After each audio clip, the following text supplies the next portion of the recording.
Hello everyone, welcome to this lecture. So, in this lecture we will discuss about EIG protocol for perfectly secure Byzantine agreement. Specifically the lecture outline is as follows. We will see the EIG data structure and the protocol description. In the subsequent lectures we will do the analysis of the protocol. So, this is a perfectly secure BA protocol, Byzantine agreement protocol. That means all the security guarantees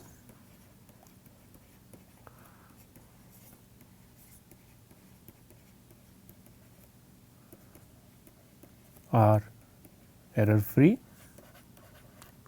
namely the termination, consistency and validity properties will be achieved without any error even against the computationally unbounded adversary. Okay.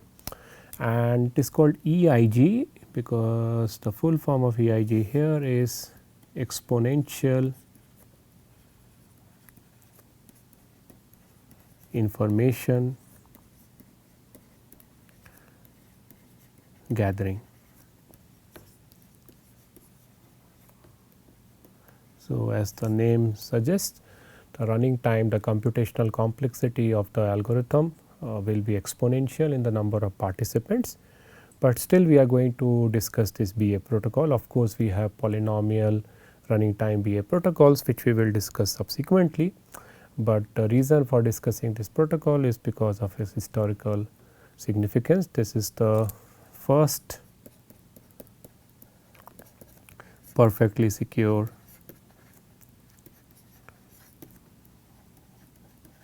BA protocol. Okay. And it is based on a very nice data structure and a very nice idea. So, that is why we are going to discuss this protocol. Okay. So, what is the communication setting which we are going to consider in the protocol?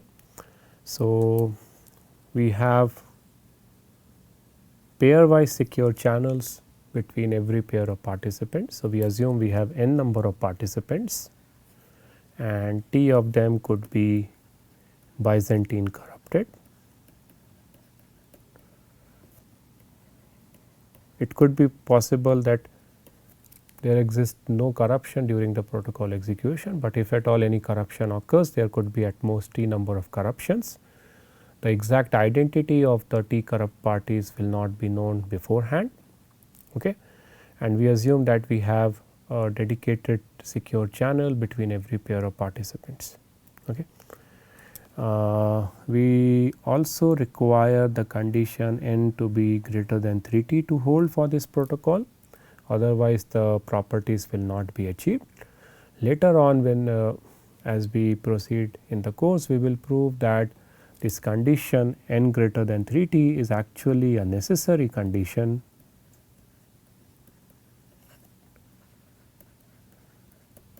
for perfectly secure Byzantine agreement. That means, if this condition is not there, then you can never design any kind of perfectly secure Byzantine agreement protocol.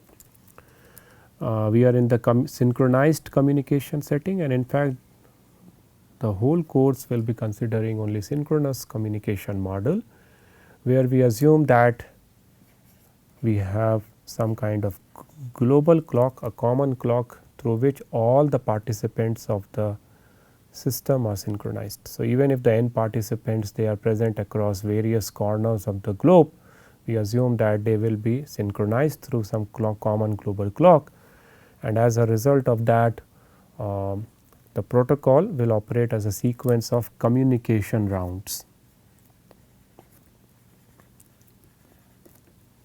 Okay. So, whenever we assume a synchronous communication model, the underlying protocols are assumed to be operated as a sequence of communication rounds. So, you can imagine that we have several rounds one after the other, and between every consecutive rounds there exists a delay of a time gap of some delta cycles. So, that cycle could be measured in terms of seconds or minutes or days or hours or weeks or so on, but there will be a fixed starting point and an ending point for each round. So, for instance, before the protocol starts, the parties will have their own inputs, etc., and then the protocol starts. So, we will be in round 1, and everyone will know that every participant in the protocol will know that round 1 will be over after delta clock cycles, and once the delta clock cycles have elapsed, round 1 gets over and round 2 starts. Then round 2 will take delta clock cycles, it will elapse for delta clock cycles and so on. So, what happens in each round? So, in each round, as per the protocol, the parties will be doing the following set of actions. So, remember, when I say I have a BA protocol, there is a piece of code, an algorithm which is supposed to be executed, run by every participant in the system, and that algorithm will be executed as a sequence of rounds. So, there will be steps mentioned in the algorithm as a sequence of rounds, where in each round the parties will compute some messages as per the protocol description, and once the messages are computed, they are communicated to the designated receivers. So, that is a send action, and whatever messages a party sends to other parties, they will be received by the corresponding receivers in the same round. So, all these actions compute, send and receive will be taking one full delta cycles, and that will constitute one round. Now, based on whatever messages a party receives at the end of the previous round, it will process those messages as per the protocol code, and then in the next clock cycle, whatever messages that party is supposed to send to the other parties, it will compute them, it will send them and receive all the messages that other parties would have sent to that party in that round. And again the same sequence of actions, namely compute, send and receive gets repeated for the next clock cycle, and this keeps on happening for some specific number of rounds, depending upon how many communication rounds are there in your underlying protocol, right. So, if my protocol has say 10 number of rounds, then this sequence of actions, namely compute, send and receive, will be performed 10 times. The honest participants, namely the parties who are not under the control of the adversary, will stick to the protocol code, and they will compute the messages, they will send the messages as per the steps defined by the protocol. But if there is a party who gets corrupted by the adversary, then they may not follow the protocol steps. They may compute arbitrary messages, they may send arbitrary messages, they can behave in a completely arbitrary fashion. We have absolutely no control over their behavior. So, that is a setting in which we are going to design the EIG protocol. So, now let us see the EIG data structure. Okay. So, this will be denoted by the notation T sub NT. N is the number of participants, T is the number of corruptions. So, for instance, for the purpose of demonstration, I am taking N to be 4, T to be 1. Okay. So, this is how the EIG data structure will look like if N is equal to 4 and T equal to 1.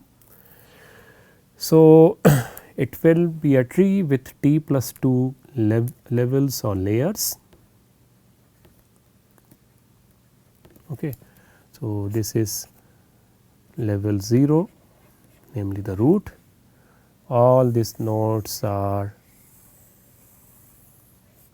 level 1 node, then all the nodes here, they are level 2 node and so on. So, in this example, I am taking T equal to 1, and a general EIG data structure, tree data structure will have T plus 2 layers. So, for T equal to 1, it will be 3. So, we have 0 layer, 1 layer and 2 layers. So, total 3 layers or 3 levels. Okay. Now, there will be nodes at each layer, right. So, if I consider a node at layer k or level k, it will have n minus k childrens. Okay. So, for instance, if k is equal to 0, then this is root and it will have n minus k, namely 4 number of childrens 1, 2, 3, 4. Now, if I consider this node has this node is at layer 1, level k equal to 1. So, it will have n minus k, namely 3 number of childrens and so on. Okay.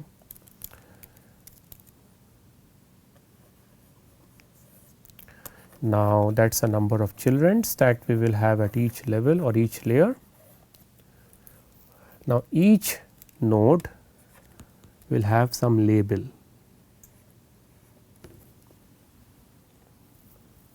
Okay. We will come to we will see the semantics of the label later on, but the labels will be of size k for all the nodes at level k. Okay.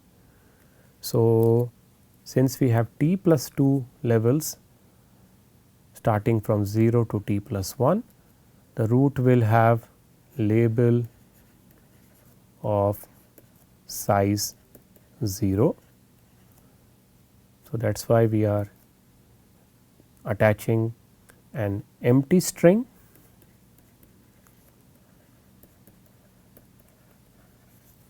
as a label for the root node. Now, all the nodes at level 1, they have labels of size 1, all the nodes at level 2,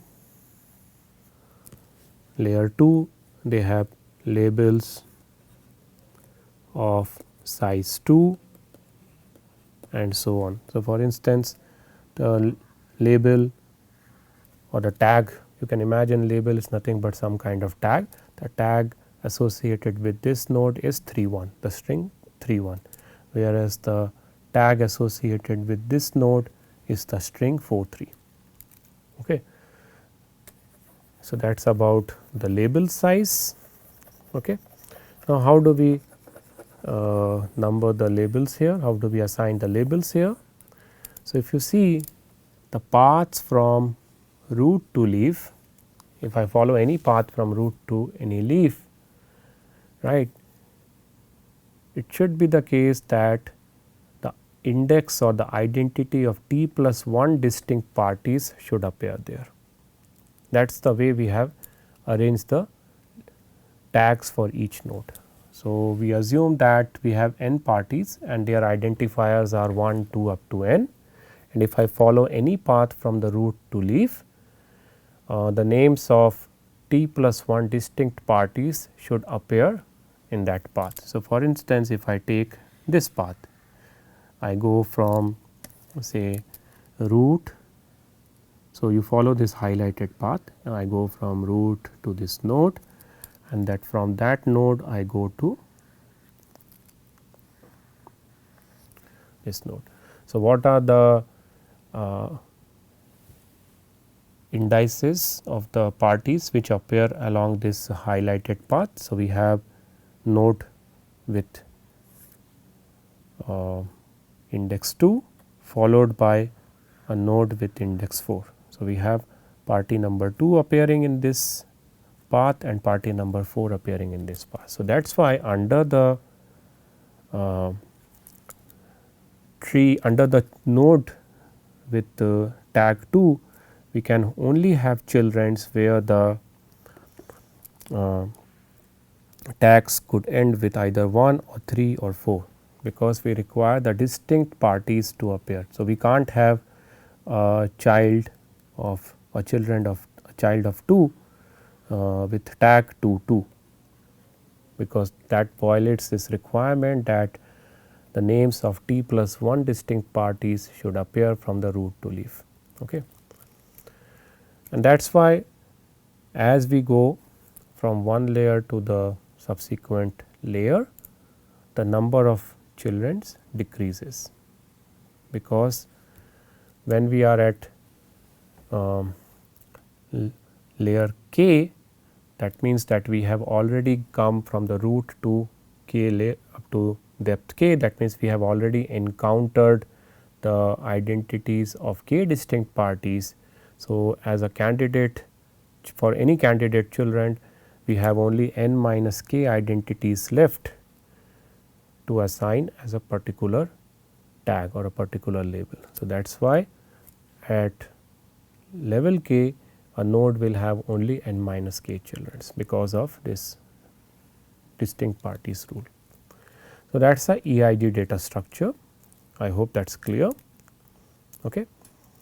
So, now we will focus on the semantics of the tags associated with each node or the label associated with each node, what exactly it signifies and how exactly the parties maintain this tree, what values are assigned to the nodes and so on.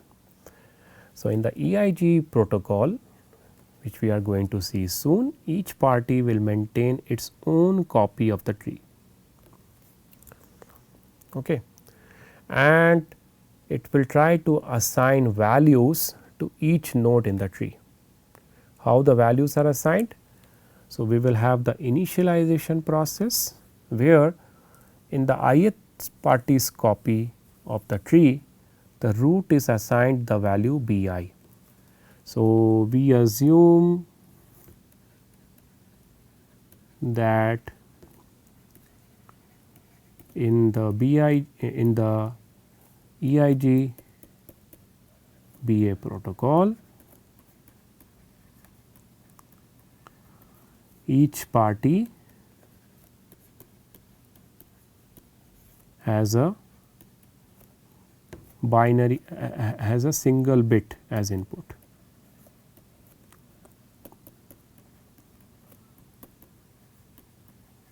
And a single bit as output.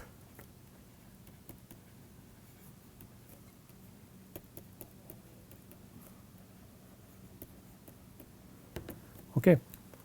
So, the input of the ith party is b sub I, which could be either 0 or 1, which is a private input known only to the ith party.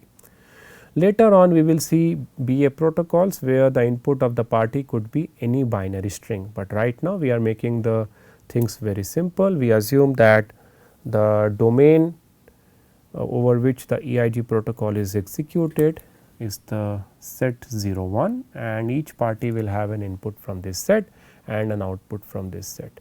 So, as part of the initialization, each party will assign the value b sub I, okay, to the root node. And since the input bi is available only with party pi, no party will be knowing the value of the root node in other parties' copy of the EIG tree. Now, the protocol proceeds and it will take total t plus 1 rounds, t plus 1 communication rounds, and what the parties will do is they will exchange information round by round, and in each round what they are going to do is they are going to assign value layer by layer to their respective copies of the EIG tree. So, for k equal to 1 to t plus 1, the parties are going to do the following. In round k, where k could be any round in between 1 to t plus 1, the parties do the following. They assign values to the nodes at level k in their respective copies of the tree. How? We are going to see that very soon. Right.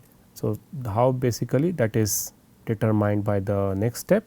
In round k plus 1, parties send a value of the nodes at level k in their respective trees in the respective copies of the tree at level k to every other node. Okay.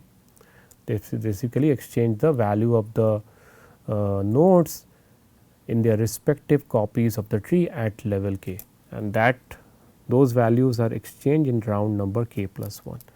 So, I should rather call it here k equal to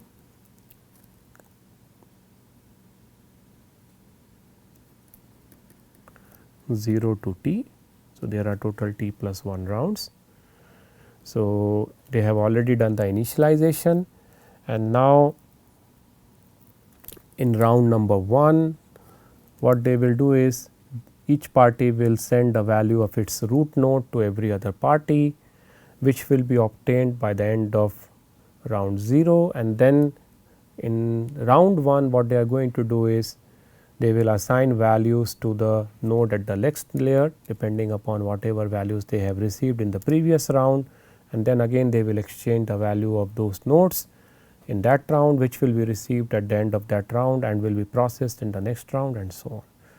Okay. How exactly that exchange of information happens and how what values are exactly assigned to the respective nodes, we will see soon that, but that is the way protocol operates. Okay. So, now let us try to understand the semantic of node values. Imagine there is a tree. So, whatever I am explaining here is with respect to the ith party's tree.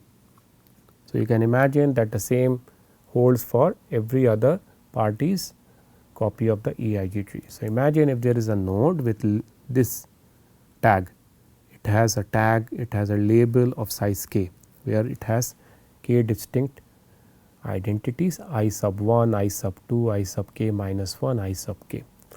And suppose if the ith party assigns the value v, the bit v to that node in its EIG tree, what does that signify? It signifies the following.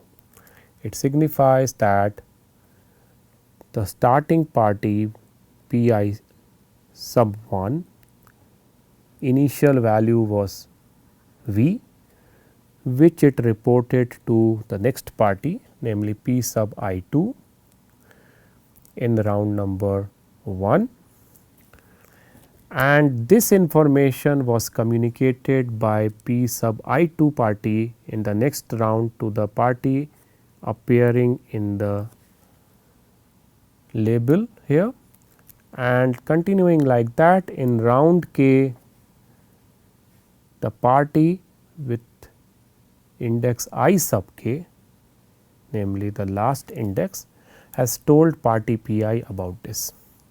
So, it is like a chain of information which originated at round number 1 with the party p I sub 1, who actually communicated its initial value to some node, who then talk about that to some other party in the next round, that okay, p sub I 1 has communicated this value to me in the previous round, and this chain of information, when it comes to the ith party in round number k, then party pi assigns the value v to the node with this tag. So, for instance, if we take this example, and if this is pi's EIG tree,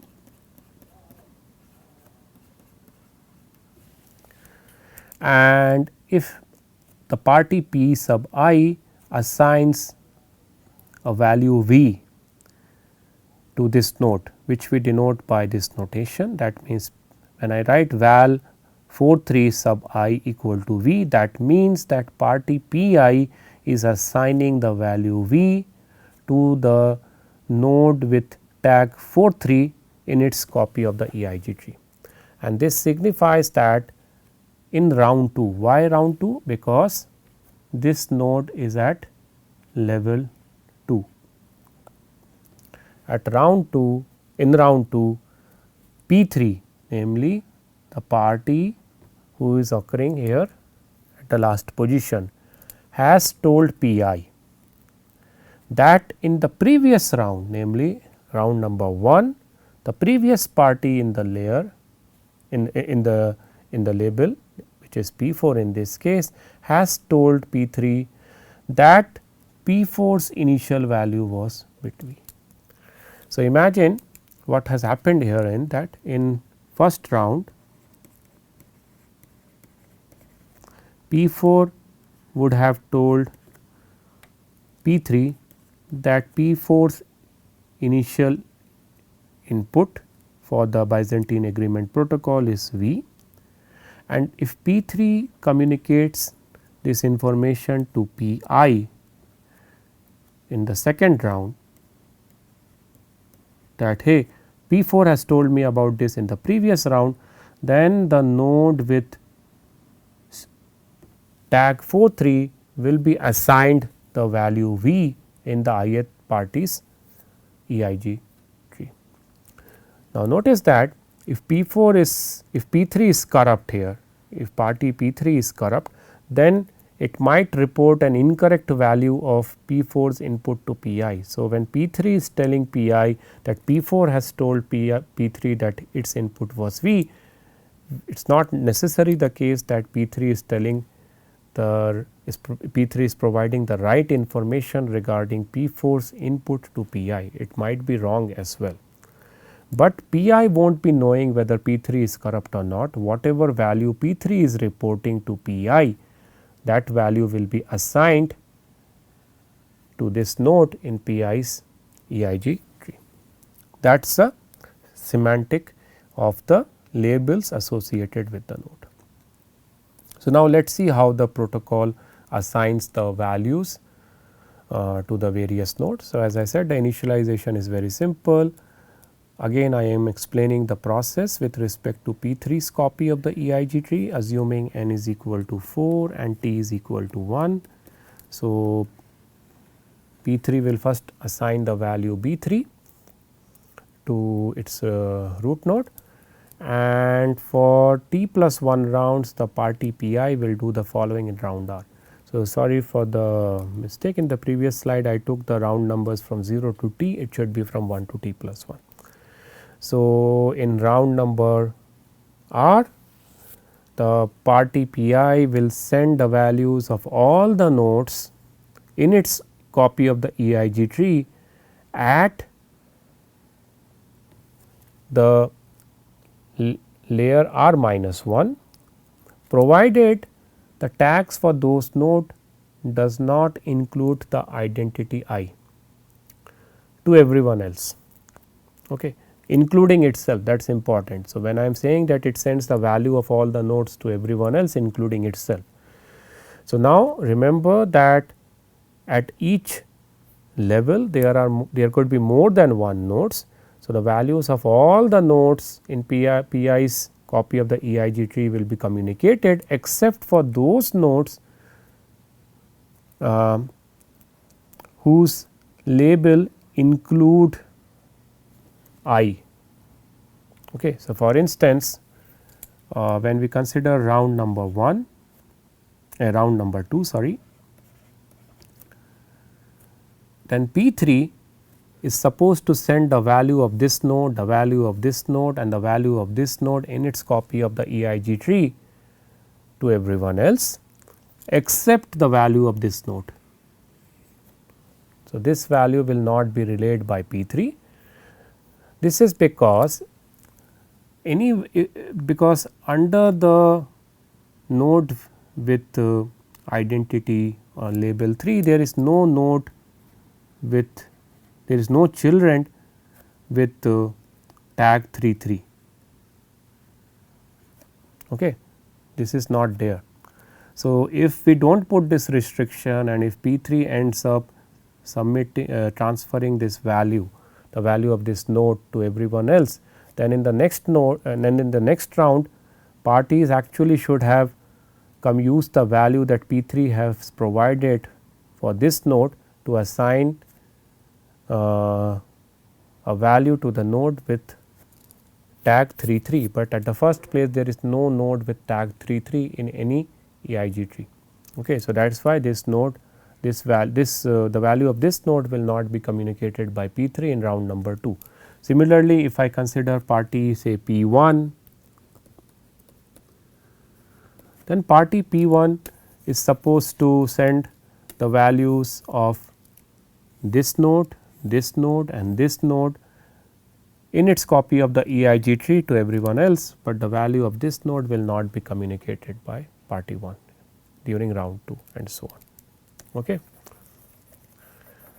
So, that is what each party do, and again if party Pi is honest, then it will send the correct values of its nodes at layer r minus 1, whereas if party Pi is corrupt, then it may send different values of the nodes to different values, or it may not send any value at all. Now, what does the parties do based on the values that they receive in round r? So, remember when I say each party is doing this step, that means party I will might be receiving values from the other nodes which they are communicating, right. So, every other party Pj would be sending to Pi the value of Pj's nodes at layer r minus 1, which will be received by Pi at the end of round r, which it will use to assign values to the children at layer number r. Okay. So, for instance, if a message of this form is received from Pj by Pi.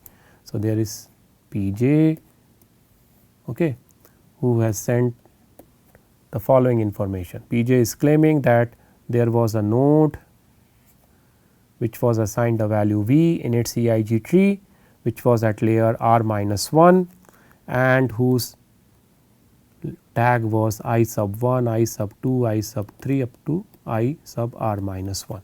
So, if Pj says that okay, the value of the node in my EIG tree which has the tag I sub 1, I sub r minus 1 is v, then Pi uses that information to do the following. So, Pi will also have a tree EIG tree in its local copy of the EIG tree, and there will be a node which has the tag I sub 1, I sub 2 up to I sub r minus 1, and under that there must be a child node whose tag will be I sub 1, I sub 2, I sub r minus 1 followed by j. To that node Pi will assign the value v. However, if no message is this message which is expected from Pj does not arrive to Pi at the end of round r, and remember Pi will be knowing that round r starts at this clock time and ends at this clock time. So, within this much clock time the message, this expected message from Pj is supposed to be received by Pi, but if no such message come, then it assumes that okay, Pj would send me this default value. So, default value is taken as some bit v, and that is used by Pi to assign or decorate the node with the tag I sub 1, I sub 2, I sub r minus 1 j. Okay. Now, once all the nodes in Pi's EIG tree is assigned values, the protocol ends, and then Pi is going to locally decide an outcome for the protocol. So, let us see the output decision, how the output is decided. So, assume that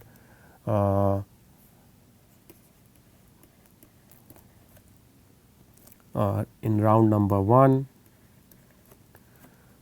initial values are communicated, in round number 2 the values at layer 1 are communicated, and then all the values are all the nodes are assigned in Pi's copy of EIG tree. Now, what Pi does is it reassigns new values to its nodes based on the values that it has received in a bottom up fashion to come up with a new value for the root node in its EIG tree. So, remember the old value of the root node is Pi's own input, namely the input for the BA protocol, but that is not going to be the output for the BA protocol. The output is going to be decided in a different way. So, what PI does is this process of assigning new value, reassigning new values is done in a bottom up fashion. So, the new values of the root nodes, new values of the child nodes for the leaf nodes is going to be whatever it was earlier. Okay. So, whatever was the value of this leaves node, they will be retained as it is, as their new values, they will not change. But now as we go to the higher level from the bottom, the new values are taken to be the strict majority of the new values of the childrens of that particular node, if at all majority exists.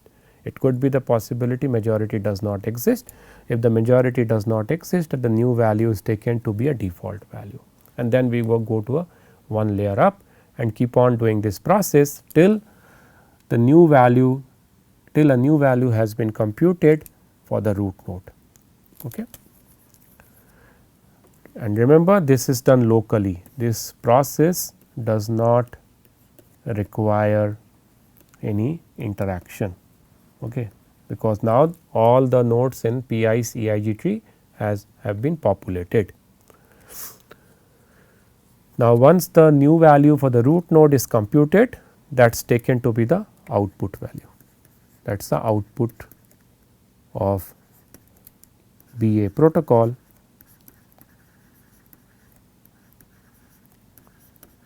for PI. Okay. That is a protocol. I hope it is clear. In the next lecture, we will analyze this protocol. We will demonstrate the protocol, and in the subsequent lectures, we will analyze the security properties.